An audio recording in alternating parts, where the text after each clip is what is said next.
তোমরা কি খুব বেশি অবাক হবে যে এই প্রত্যেকটা প্রশ্নে শুধুমাত্র একটা টেকনিক জানলে করা সম্ভব? চলো শিখে নেই কিভাবে সেটা করতে হয়। 90 দিনের এমসিকিউ ম্যারাথনের আজকে দ্বিতীয় দিন, তবে this is day 24 of teaching some random stuff from mathematics.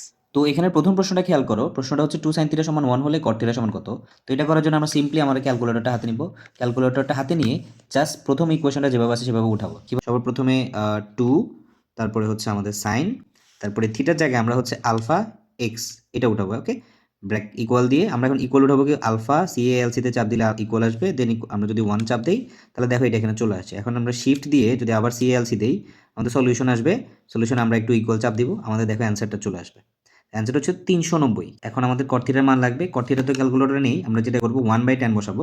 1/10, 10-এর ভিতরে আমাদের কত ওই অ্যান্সারটাই আমরা এখানে ইনপুট দিব, অ্যান্সার ইকুয়াল দিয়ে। এখন যদি আমরা ইকুয়াল দিয়ে দেখো ইজিলি অ্যান্সার চলে আসছে। অ্যান্সার হচ্ছে √3। তাহলে √3 হচ্ছে এইখানে। এই প্রশ্নটাও কিন্তু তুমি একই রকম টেকনিকে করতে পারবা। তা আমরা জাস্ট ক্যালকুলেটরটা আবার হাতে নিব।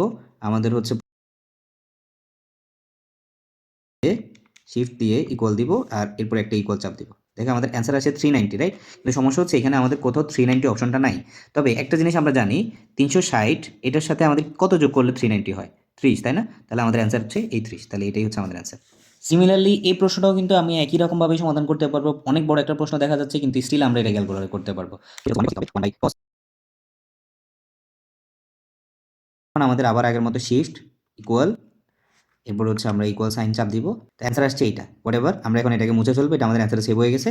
আমাদের এখন দরকার সাইনের মান। আমরা এখানে জাস্ট সাইন অ্যান্সার বসিয়ে ব্র্যাকেট ক্লোজ করে দিব। আমাদের ইকুয়াল দেখো অ্যান্সার 2/3। কতক্ষণ সময় লাগলো?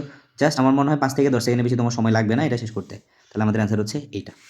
এখন তুমি এই প্রত্যেকটা প্রশ্ন শুধুমাত্র এই একটা ক্যালকুলেটর ব্যবহার করে কিন্তু অ্যান্সার করতে পারবা।